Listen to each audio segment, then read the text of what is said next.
எல்லாருக்கும் வணக்கம். Iran, Israel, USA போர் இப்போதைக்கு 2 வாரம் நிறுத்தி வச்சிருக்காங்க.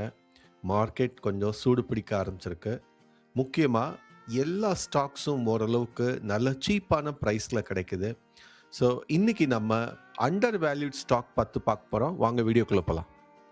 ரொம்பவே சிம்பிளான ஃபார்முலா தான் பயன்படுத்தியிருக்கேன். ஸோ மார்க்கெட் கேப் 5000க்கு மேலே, அதே நேரத்தில் ரொம்ப பெரிய லார்ஜ் கேப் நான் செலக்ட் பண்ணல. So medium to small cap தான் ஜாஸ்தி செலக்ட் பண்ணியிருக்கேன், எக்ஸப்ட் 1 2 தவிர. ஸோ இந்த சிம்பிளான ஃபார்முலா பயன்படுத்தி நீங்கள் கூட வந்து அதுலேருந்து செலக்ட் பண்ணி ஃபில்டர் பண்ண முடியும். ரினியூவபிள் எனர்ஜி இப்போவும் நல்ல ஃபோக்கஸில் தான் இருக்குது. அதில் முக்கியமாக வாரி ரினியூவபிள் டெக்னாலஜிஸ் ரொம்பவே நல்ல ஒரு அடி வாங்கியிருந்தது. ஸோ ஒரு 1358லேருந்து சடசடன்னு 919க்கு இப்போதைக்கு வந்திருக்கு. இதோட லோ பார்த்தீங்கன்னா வெறும் 780 தான். ஸோ ஆல்மோஸ்ட் வந்து ஒரு 20% அதாவது 20-30% தான் வந்து ஃபால் ஆயிருக்கு. ஸோ இதுலேருந்து நிச்சயமாக ஒரு நல்ல மூவ் எதிர்பார்க்க முடியும். நல்ல மொமெண்டம் இப்போதைக்கு தெரியுது. நல்ல வால்யூமும் பிக்கப் ஆகிட்டுருக்கு. மற்றபடி இதோட ஃபண்டமெண்டல்ஸ் எல்லாமே நல்லா இருக்குது. பெக் ரேஷியோ பார்த்தீங்கன்னா ரொம்பவே சீப்பாக தோணுது. ஆனால் அதே நேரத்தில் ஆர்ஓஇ, ஆர்ஓசி, இபிஎஸ்லாம் ரொம்ப சூப்பராக இருக்குது. ஸோ அதனால் இதுதான் வந்து நம்ம டாப் 10ல் one of the important stock. கவர்மெண்ட்டோட பிஎல்ஐ ஸ்கீமில் நிறைய சப்போர்ட் கிடைக்கிற சக்தி பம்ப்ஸ் ரொம்ப அடி வாங்கியிருக்கு. அதாவது 1050 வரைக்கும் போன இந்த ஸ்டாக் ஒரு வருஷத்துக்குள்ள நல்ல ஒரு 50% டவுன் ஆகி 510ல் கிடைக்குது. கிட்டத்தட்ட இதோட ஆல் டைம் ஹையான 456 டச் பண்ணிடுங்கிற அளவுக்கு போச்சு. இப்போ கொஞ்சம் ரெக்கவர் ஆயிருக்கு. ஸோ ஆனால் இதோட ஃபண்டமெண்டல்ஸ் எல்லாமே நல்லா இருக்குது. அதாவது ஆர்ஓஇ, ஆர்ஓசி, இபிஎஸ் இதெல்லாம் பாருங்கள். அதே நேரத்தில் இதோட வேல்யூவேஷன் ரொம்பவே சீப்பாக இருக்குது. ஸோ ஒரு லாங் டேர்ம்க்கு நல்ல அண்டர் வேல்யூட் ஸ்டாக் அப்படின்னு கேட்டால் சக்தி பம்பை சொல்லலாம். அவசியம் கவனிங்க. ஆயில் கிரைசிஸ்னால ஓஎம்சிஸ் எல்லாமே பயங்கரமான ஒரு அடி வாங்கியிருக்கு. அதில் பிபிசிஎல்லும் வந்து 300க்கு கீழே ரொம்ப வருஷம் கழித்து இப்போதைக்கு வந்திருக்கு. ஸோ இப்போது கொஞ்சம் ரெக்கவரி பார்த்தும் தெரியுது. ஸோ இந்த போர் ஓஞ்சதுன்னா பாரத் பெட்ரோலியம், ஐஓசி, ஹெச்பிசிஎல் 3மே ரொம்ப ஃபாஸ்ட்டாக மேலே வரத்துக்கு நிறைய வாய்ப்பு இருக்குது. ஸோ நீங்கள் கேட்கலாம், ஏன் வந்து ஐஓசி இதை விட ப்ரைஸ் சீப்பாக இருக்கே, அதை வாங்கக்கூடாதா, ஏன் பிபிசிஎல் வந்து செலக்ட் பண்ணியிருக்கீங்க அப்படிங்கிறது. ஸோ அந்த பியர் கம்பேரிசனும் காமிக்கிறேன். இப்போதைக்கு இதோட வேல்யூவேஷன் பாருங்கள். ஸ்டாக் பி ரொம்ப சீப்பு. அதே நேரத்தில் இபிஎஸ், ஆர்ஓஇ, ஆர்ஓசி ரொம்ப ஸ்ட்ராங்காக இருக்குது. அதுக்கும் மேலே முக்கியமாக பெக் ரேஷியோ ரொம்பவே கம்மியாக இருக்குது. பியர் கம்பேரிசன் படி பிபிசிஎல் தான் இருக்கிறதுலே ரொம்பவே ஒரு நல்ல பெக் ரேஷியோவில் இருக்குது. அதாவது 0.65. மற்ற எல்லாமே பார்த்தீங்கன்னா ரிலையன்ஸ் ரொம்ப ஜாஸ்தியாக இருக்குது. இந்த சென்ஸ் ரொம்ப காஸ்ட்லி. அதே நேரத்தில் ஐஓசி, ஹெச்பிசிஎல், எம்ஆர்பிஎல், சிபிசிஎல் எது எடுத்தாலும் நெகட்டிவ் பெக் ரேஷியோவில் இருக்குது. அதாவது இந்த வரப்போகிற க்ரோத்தோட கம்பேர் பண்ணால் இதோட ப்ரைஸ் இப்போதைக்கு ஒரு நியாயமான விலையில் கிடைக்கிறது வந்து பிபிசிஎல். ஸோ இது எல்லாமும் இருந்தாலும் இந்த எல்லாமே, அதாவது ஐஓசிஎல், பிபிசிஎல், ஹெச்பிசிஎல்லாம் நிறைய ரிஸ்க்கும் இருக்குது. சப்போஸ் இந்த போர் உடன்படிக்கை எதுவும் வரலை, அதனால் இன்னமும் திரும்ப அவங்க அடிச்சிக்க போகிறாங்க அப்படின்னா இது எல்லாமே கீழே வரும். இருந்தாலும் லாங் டேர்முக்கு இது வந்து ஒரு நல்ல வாய்ப்பாக தோணுது, நல்லா சீப்பாக கிடைக்குது. ஸோ இப்போலேருந்து இது வாட்ச் லிஸ்ட்டில் ஆட் பண்ணலாம். போர் சமயத்தில் ஒரு பெரிய கான்ட்ராபேட்டாக இருந்த கோல் இண்டியா இப்போதைக்கு கொஞ்சம் தணிஞ்சு கீழே வந்துட்டுருக்கு. ஸோ போன வாரம் வெள்ளிக்கிழமை சரியான அடி வாங்கினது. கிட்டத்தட்ட 5% வந்து கீழே விழுந்து அதுக்கப்புறம் 430க்கும் கீழே போய் மேலே ஒரு 434ல் செட்டில் ஆயிருக்கு. ஸோ இப்போதைக்கு இதோட வேல்யூவேஷன் ரொம்பவே அட்ராக்டிவாக இருக்குது. ஸோ லாங் டேர்முக்கு இப்போலேருந்து ஒரு நல்ல எஸ்ஐபி ஸ்டாக்குன்னு கூட சொல்லுவேன். இதுக்கு நிறைய ப்ளஸ் இதுக்கு முன்னாடி நான் தனியாகவே ரிவ்யூ பண்ணியிருக்கேன். ஸோ இப்போ போரே முடிஞ்சாலும் அது ஒரு நல்ல கிராஷ் ஆகி வர்றப்ப ஒரு நல்ல ஆப்பர்ச்சுனிட்டியாக நான் இதை பார்க்குறேன். பொதுவாக நிறைய பேரோட போர்ட்ஃபோலியோவில் டெலிகாம் சம்மந்தமாக ஏதாவது ஒரு ஸ்டாக் வேணும் அப்படின்னு எதிர்பார்க்கறது உண்டு.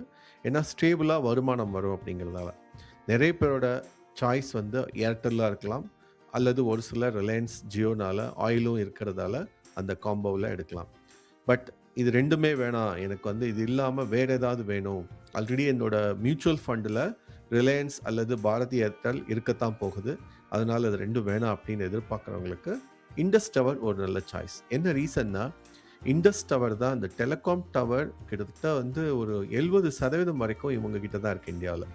ஸோ அப்படி பார்க்கும்போது பாரதி ஏர்டெல்லா இருக்கட்டும், ஜியோவா இருக்கட்டும், அவங்க யூஸ் பண்ற டவர்ஸ் நெறைய வந்து இண்டஸ் டவரோட தான் இருக்கும்.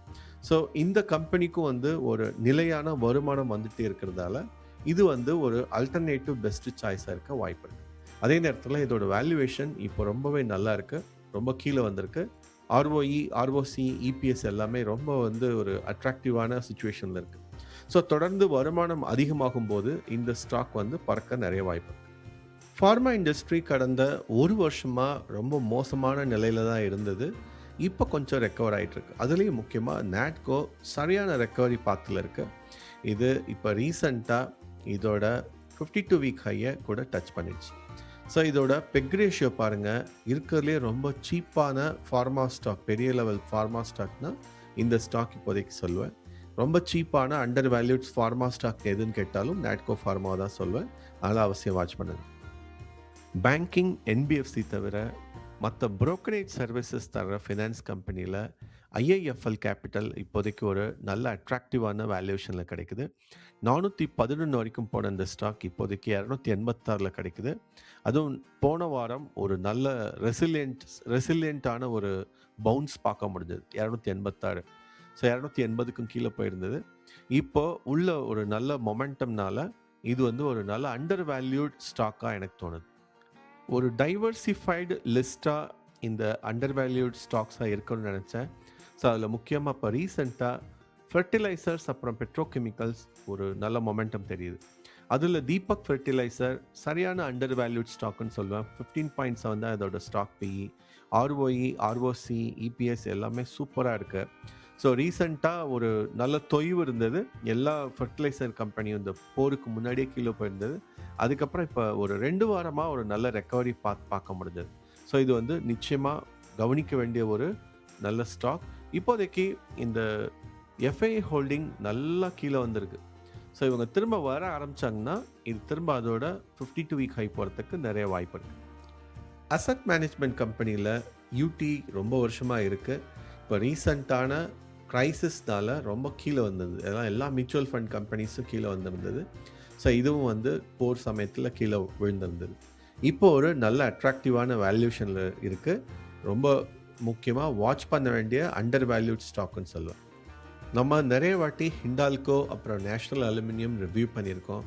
ஸோ இப்போ ரீசண்டாக ஒரு நல்ல பவுன்ஸ் ஆனது. அதாவது 420 வரைக்கும் போன இந்த ஸ்டாக் அதுக்கப்புறம் 370க்கு கீழே போயிட்டு கிட்டத்தட்ட ஒரு ஜஸ்ட் 2 வீக்ஸில் 40லேருந்து 50 பாயிண்ட் ரெக்கவர் ஆயிருந்தது. ஸோ இதோட வொலட்டிலிட்டி சொல்லவே வேணாம். இதோட வொலட்டிலிட்டி கோல்டு, சில்வரோட ப்ரைஸ் சேஞ்சஸையும் சம்மந்தம் இருக்குது. அதெல்லாம் மேலே போகும்போது இதுவும் மேலே போகுது. அதே நேரத்தில் சமயத்தில் அது எல்லாத்தையும் விடவும் மேலே அதிகமாக போகும். ஸோ இதோட ஆரம்ப விலை அதாவது வந்து ஒரு 2-3 வருஷத்தில் பார்த்தீங்கன்னா 100 சொச்சத்தில் தான் இருந்தது. கிட்டத்தட்ட 3-4 மடங்கு ரொம்ப ஃபாஸ்ட்டாக பெருகி வந்தது. ஸோ லாங் டேர்முக்கு பார்த்தீங்கன்னா இதோட வேல்யூவேஷன் படி ரொம்பவே வந்து அண்டர் வேல்யூட் ஸ்டாக் தான் இப்போவும் 417ல். இருந்தாலும் நான் வந்து 400க்கு கீழே வந்து ஒரு சேஃபான ப்ரைஸாக தோணுது. ஏன்னா இது கிராஷ் ஆச்சுன்னா சடன்னு ரொம்பவும் ஃபாஸ்ட்டாக கிராஷ் ஆகிறதுக்கு நிறைய வாய்ப்பு இருக்குது. ஸோ இது வந்து ரொம்ப கேர்ஃபுல்லாக தான் ஹேண்டில் பண்ணணும். நம்ம எஸ்ஐபி பண்ணிட்டு லாங் டேர்ம் ஹோல்ட் பண்ணுறோம்னா வேற, இல்லைன்னா அதோட அல்டர்னேட்டிவ் வந்து ஹிண்டால்கோ. பட் ஹிண்டால்கோவோட கரண்ட் வேல்யூவேஷன் ரொம்பவே எக்ஸ்பென்சிவ் தான். ஸோ அதோட கம்பேர் பண்ணுறப்ப இந்த நால்கோ நல்ல ஒரு அண்டர் வேல்யூட் ஸ்டாக்காக கிடைக்குது. இந்த 10 அண்டர் வேல்யூட் ஸ்டாக் ரிவ்யூ உங்களுக்கு நிச்சயமாக பயனுள்ளதாக இருக்கும்னு நம்புகிறேன். இதில் எது ரொம்ப பெரிய மல்டி பேக்கராக ஆகக்கூடும், எது ரொம்ப அண்டர் வேல்யூட் ஸ்டாக்காக நீங்கள் நினைக்கிறீங்க அப்படிங்கிறத கமெண்ட் செக்ஷனில் சொல்லுங்கள். ஆதரவுக்கு நன்றி.